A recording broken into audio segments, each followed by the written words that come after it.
How's it going, guys? Back another watch finds video. End up picking this lot up just yesterday. A guy contacted me last week. I met him through Facebook. He bought a bunch of watch parts and pieces. And I'm actually kind of surprised he didn't buy this lot himself, but he referred me to a guy that he's a clock repair person, and somebody contacted him about they had a bunch of pocket watches and watches they wanted to sell. So he ended up buying that and then resold it to make a little bit of money. There's a lot of pocket watches, watch parts and pieces. He ended up selling the pocket watches. He took all that stuff out to sell to somebody else. And I ended up buying all the wristwatches, parts, bands, crystals, crowns, stuff like that. We negotiated a price, went back and forth, ended up selling on $1,000 for the entire lot. There's not a ton of complete watches in the lot, but they are really cool. I'll show you guys those last. I'll just go through the cabinet here and what's inside. Just this cabinet is massive. From the pictures he showed me, I thought the cabinet was maybe the size of it was like maybe just this width. I didn't, till I got there, I realized how big the cabinet actually was. It's actually 50 inches across and 22 inches deep. So just from the photos, I didn't realize how much stuff was actually in here. And the drawers alone are like 22 inches, I think, wide, or 24 inches wide. So just a massive cabinet. He offered to buy the cabinet back from me. He said if I, took the cabinet home and emptied it out, he would buy the cabinet back from me for $100. Realistically, I think this cabinet is worth probably $200 to $300 just for the cabinet. It's a really cool piece of watchmaking. The stuff on top was in another box, so he sold me, like I said, the cabinet and then the contents of the box, all for $1,000. Just in the boxes are literally thousands of watch crystals. These are all round style acrylic crystals. There might be some glass ones in there. And then this box, again, has probably thousands of glass crystals. And these are all square and rectangular style. So I'll be set on crystals for my lifetime. This box right here has watch crowns.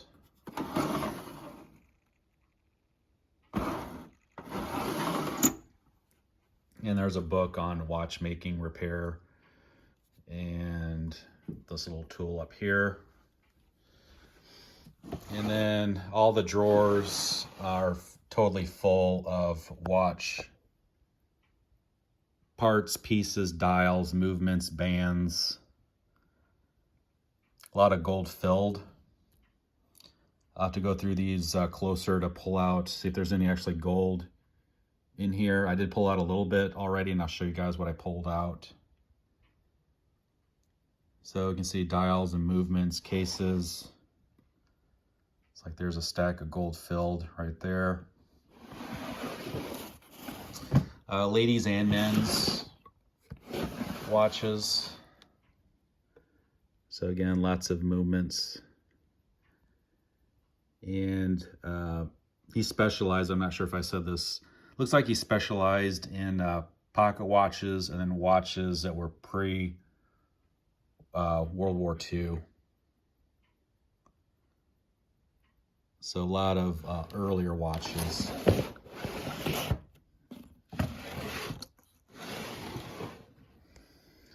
Again, more cases and dials, movements, incomplete watches.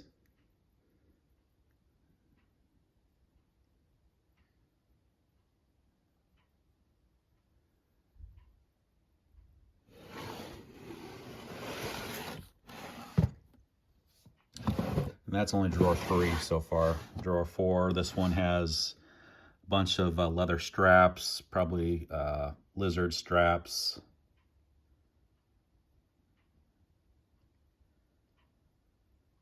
So $70 a drawer, just a couple bands, you know, that adds up quickly. You know, these bands are probably $5 to $10 a piece. So all the watches I buy that don't have any bands or straps, I'm set on those for a while. Again, bands and movements and dials. That's like a trench style dial right there. World War I style dial on that. Another watch movement dial. I'll have to go through all these little cases. A lot of times watchmakers will put their gold in those. The guy said he didn't go through and pull all the gold out. Not sure if I believe him or not, but I'll go through and see if he did miss some. If he, you know, so there actually is some gold. I'll show you guys what's in there a little bit later. This is one of more empty drawers. So it looks like there's some ladies' movements in there. This little case here, RJ Sassoon, that's full of new old stock leather bands and straps. This bottom drawer has a lot of ladies' watches, a lot of gold-filled stuff, movements, a lot of gold-filled stuff.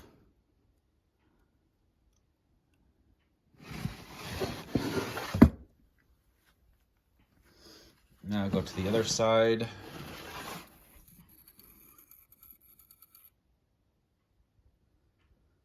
So it looks like this has a few pocket watches left over, parts and dials and movements. It's like there's a little more modern watch up there. That's probably still from the 60s.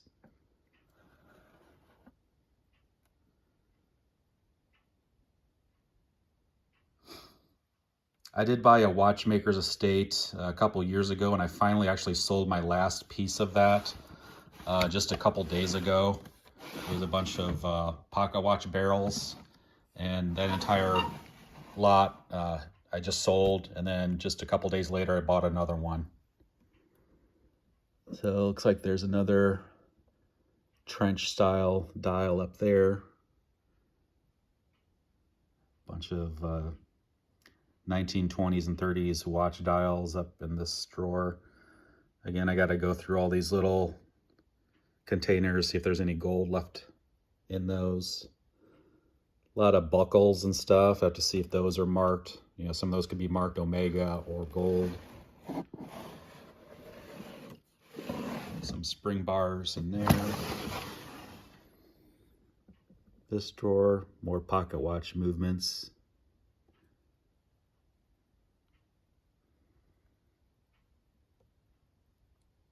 Gold-filled band. Some of these 1930s and 20s stretch bands that are gold-filled, some of those can bring, you know, $50, $60 to $100, depending on the condition.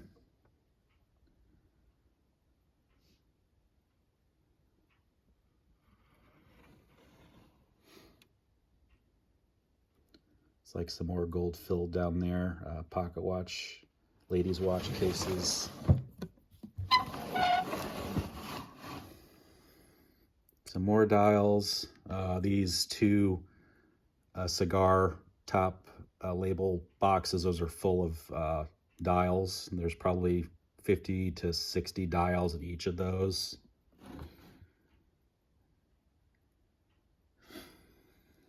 More movements, dials. Again, you can see all the dials and stuff are from the 40s and earlier. It's like there's some tinted crystals there, green and blue, red.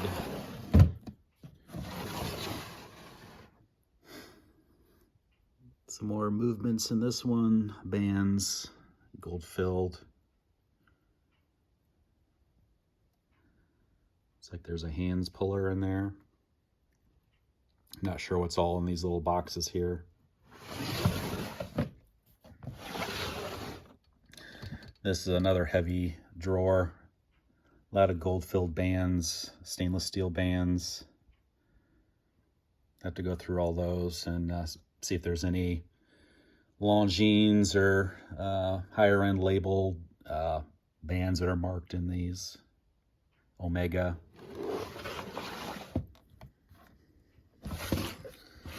And then this one has a bunch of watch cases. Cases and case backs.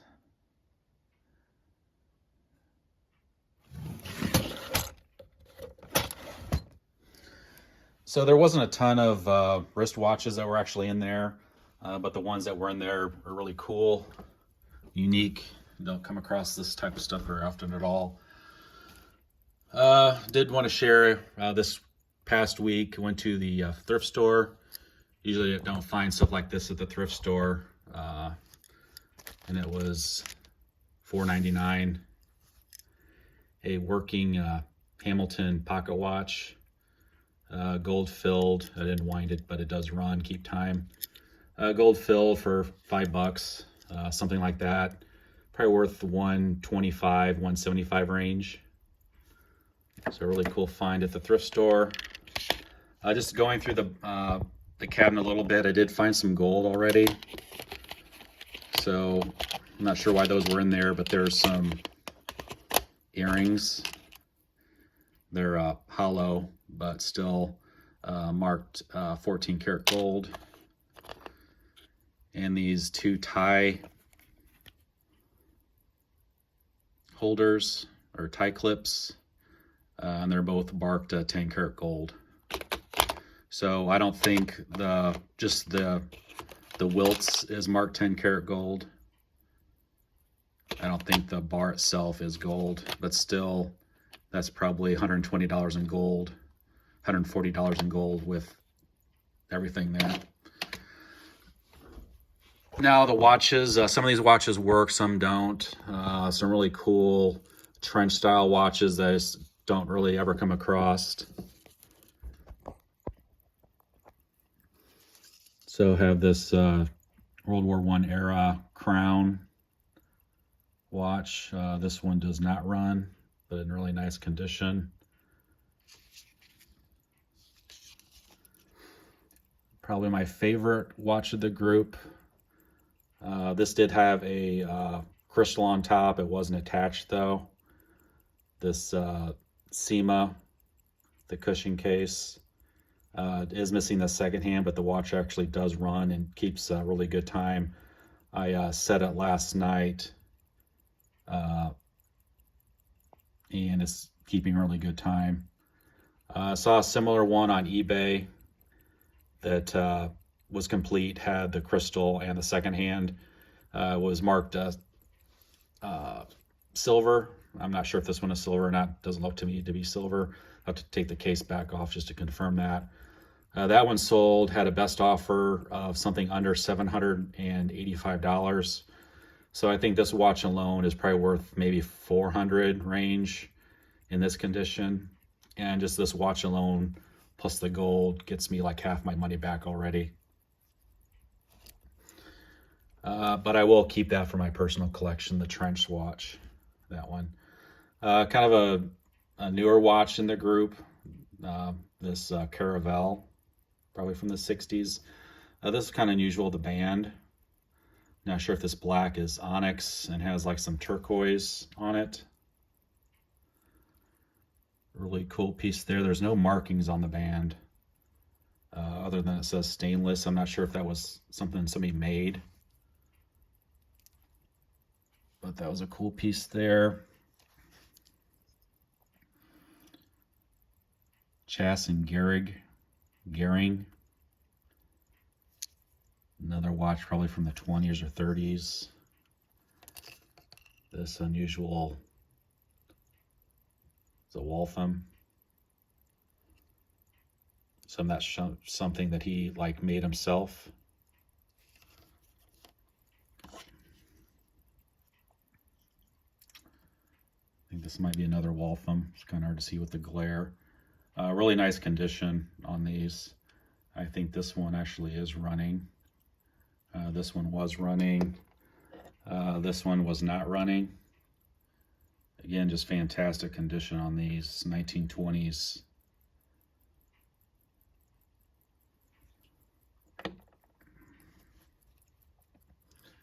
And some more trench style watches. Patera.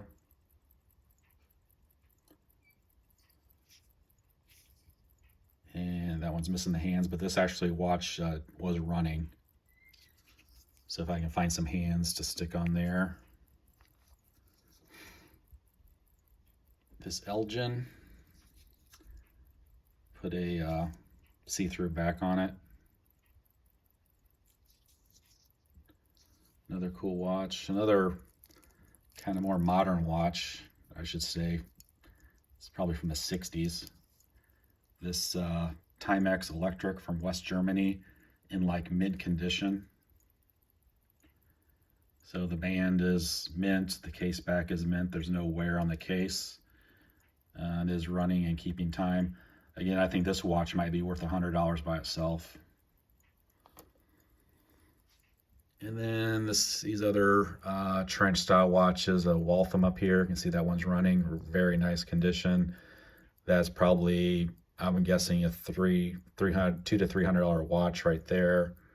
Another Waltham. I think this one also was running. The cushion case. Have a Chateau Cadillac watch. That one also is running. You can see there. Early unique dial and case on that. A Westfield. A Gruen, I think that might be a Gruen Verithin. See, the condition on that isn't the greatest, the dial. That one, missing the hands on that one. Let's see, this group over here. So I have a Bulova, and that one was running. Another Elgin. And I'm not sure, kind of a different brand on that one. So yeah, these are the pickups from that buy from the week. Wasn't expecting, kind of out of the blue. Don't really come across to buy estates very often. Usually these estate lots are like actually in an estate sale and you don't have the opportunity to buy the entire lot. Usually everything's individually priced. This is actually the first large scale estate lot I bought from like a watchmaker. So like I said, the clock guy bought these. I'm not sure what he paid. He bought them to flip, and I bought the remaining from him. So I want to thank you guys for watching. If you guys haven't subscribed, please subscribe, and I'll see you next time.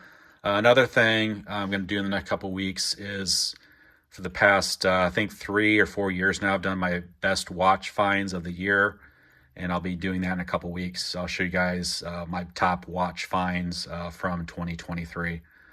Take care.